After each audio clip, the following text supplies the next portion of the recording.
Hey everyone, Michael Greenwood here. Right, so for this video, I'm going to talk about how to stay motivated and stay on task basically when you're doing something in business or in work, in your career, in your job, whatever it is, how to actually stay on track, on task, stay motivated, have the discipline to follow through on what you promise yourself you're going to do, basically, what you promise your manager you're going to do, your boss, um, yourself if you're self-employed.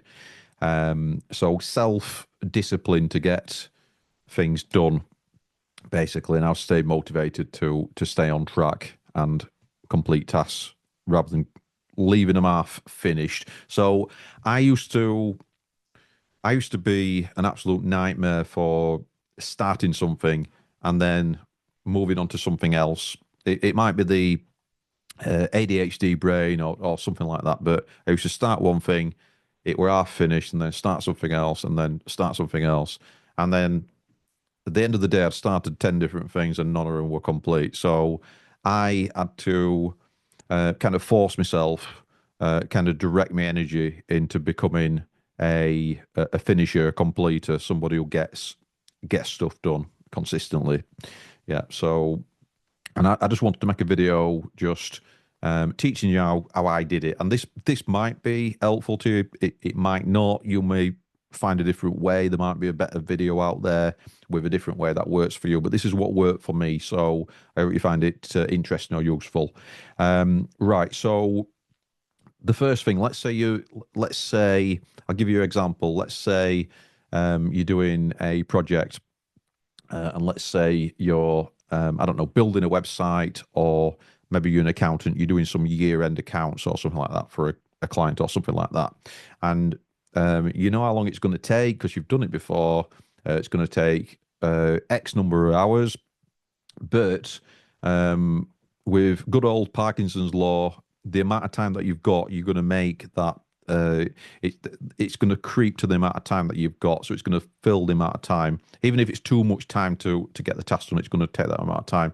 So rule number one is to really time block your time and plan tomorrow today, and work backwards from your deadline, but also with some slack as well. So just good, awesome project management. Make sure you've got some contingency in terms of time, in case risks actually come up, and so you're mitigating risks. You're making sure that you've got enough time to get the project done. If it takes 3 days, you're not going to tell the client that it's going to be 3 days. You're going to tell them that it's going to be longer, or you're going to have enough resilience so that if anything happens to you or a member of your team, they get ill or something like that, or you get ill, somebody else can pick it up straight away. So you know it's going to get done. You're not going to miss the deadline. Um, so what I would do is I wouldn't even think about motivation as a thing. I wouldn't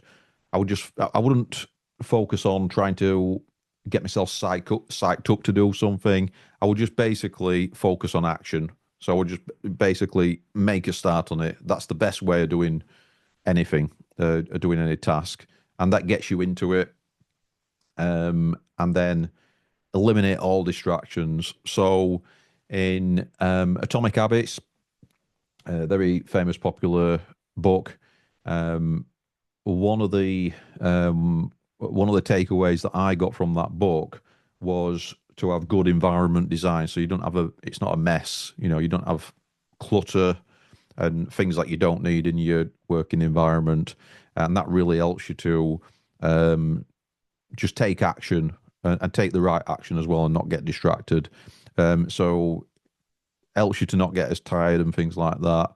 Um, so, and instead of looking around and thinking, oh, I could do that instead, or I could put the TV on, or I could do this, I could do that. You've got to eliminate um, everything that's not to do with not got anything to do with the task, and that's the first.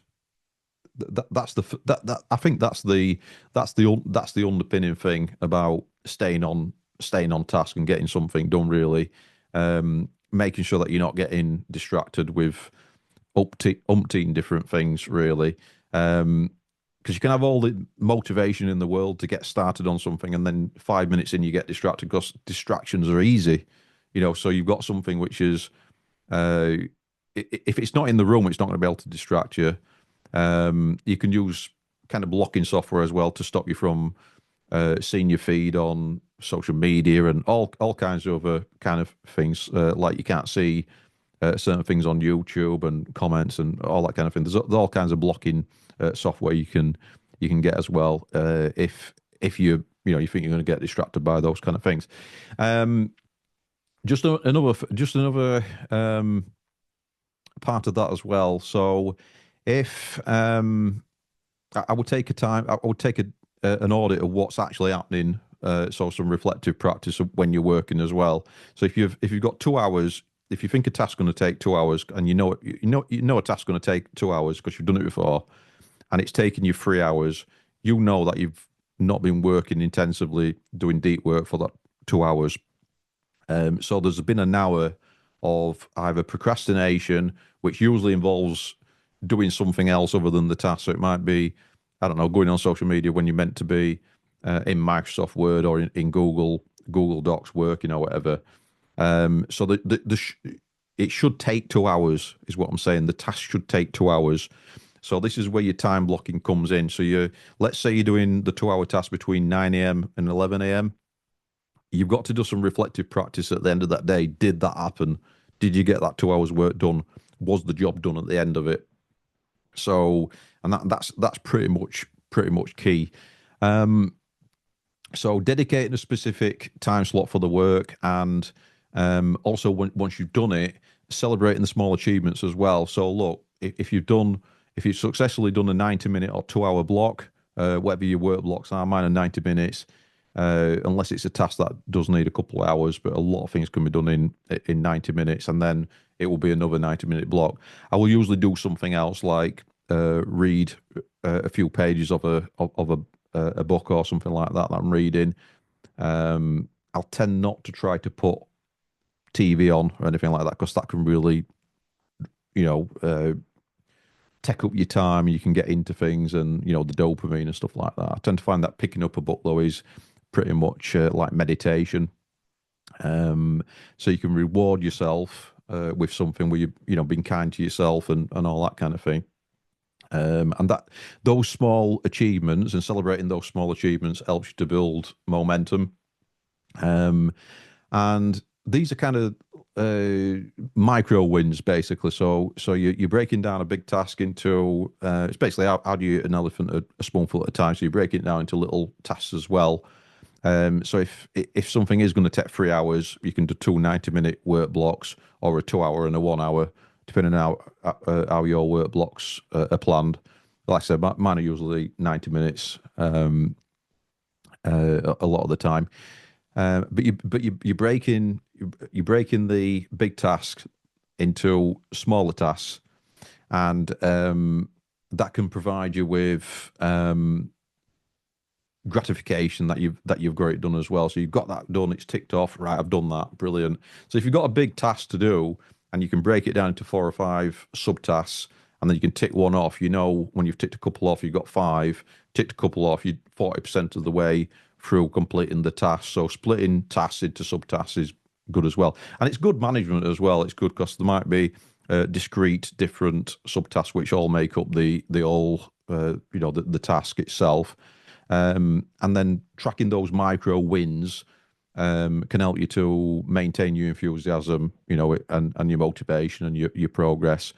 But you've got to start the task. So procrastinating is kind of the worst thing. Where if you say you're going to start something at 9 a.m. or 11 a.m. or whatever it is, you've got to start it, and then that's it. You're on the task, and your brain might be saying, "Oh, do this other thing that's more interesting," and stuff like that. You've got to keep it on track.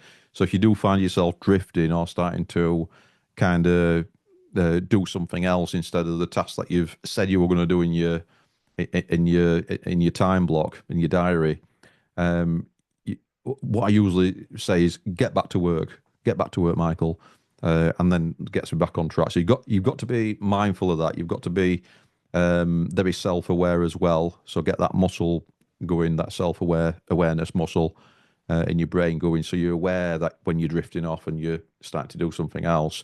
And working in time blocks can help you to prevent to do that and having these rewards as well in between. So what it could be is 90 minutes work block, then half an hour off, 90 minutes work block, half an hour off. And then you can probably get 4 or 5 work blocks into a day and get into that deep work in that kind of way. It's no distractions basically. And if you should really be auditing this in your planner as well. So what did I plan to do and what were the actual? So that's important as well. And be honest with yourself as well. Don't try to fudge it or anything, because if I mean, I wouldn't try to fudge it anyway. But if I did, it'd just be myself or letting down anyway. You've got to be honest about what you're actually doing. No point in planning something if you're not going to do it. And we're human beings. If we do kind of not do it, then we've got to be honest, and then that's the way that we can grow and learn. So also, if you've got some, I'm getting to vibrational frequencies. So if you've got some kind of issues going on or anything like that, or either way, I would recommend meditating before you start working and doing gratitude and whatever works for you. So get some kind of morning routine before you start working. So I'm not a big fan of getting out of bed then in front of laptop kind of thing. So if you work from home, um, or if you work in an office, I would not recommend just getting out of bed and then laptop. Um, I would have a morning routine, which you like a miracle morning basically. So you're doing certain things to gear yourself up, and giving yourself some time as well in the morning, to get into it. So, but then when you're working, yeah, and you've got to get up earlier for that. Obviously, you can't just get out of bed and then start, work. If you're getting out of bed just before 9, then you're not going to be able to have enough time to do your morning routine. But having a morning routine is a good idea as well. So the other thing that I'd say is I'll come back to environment actually because I kind of touched on that earlier. I can't emphasize enough the getting your environment right, and that wants to be an environment which is, if you can help it. I know that people's circumstances are different, but away from your living space. So it wants to be like a home office or something like that, where when you're there, you're working. So and also you're sat up as well. You've got a good chair as well. So you've got lumbar support and all that kind of thing. You don't want to be slouching. You don't want to be all that kind of thing. So you want to be in a good position with a good desk and everything. Yeah, so um, and a lot of this is not about adding things. It's about eliminating things. So it's about making sure that things aren't there to distract you, really, and everything's comfortable and everything's um, geared up to be a productive environment, basically. Um, and then the other thing is actually, and this is about joy. So joy is very high vibrational. So it's high vibrational frequency, vibrational emotional state. So finding joy in what you're doing as well. So the process over the outcome. The outcome's important, and you don't want to be a busy fool and be doing something for the sake of it, but actually having enjoying the process that you're doing and finding satisfaction in the day to day what you're doing, and it can help to have very clear in your mind your reason for doing it, your why. So the reason why you're doing your work or your business or whatever, and have that at the forefront of your mind as well. So you could have a vision board with what you want to achieve and things like that, and the future version of yourself and stuff like that to keep you motivated. But by focusing on the process and continuous improvement as well on that process, there's a lot of joy in that. I've done before I started the business. There's a lot of jobs that I did, and one in particular was a call center, and I had my mate at the side of me, and we used to go into competition with each other, like who could get the most sales and stuff like that. So very competitive, and there was that continuous improvement process, and there were a lot of joy in that, and it were brilliant. So that can help to motivate you as well. So if you've got team members as well, it's usually good to kind of pair up, and you've got, you can kind of feed off each other and kind of compete with each other as well. So that might work for you as well. But this can help you to have resilience over the long term as well if you've got that mindset, that you're doing something for a purpose rather than just doing it for the sake of it. There's got to be an output. Got to enjoy the journey, not just the destination as well. So yeah, that just about wraps it up. Celebrate your small victories in terms of the work that you get done. Embrace the journey towards your goals. Curate a nice environment, that nice supportive environment which supports your goals of getting work done.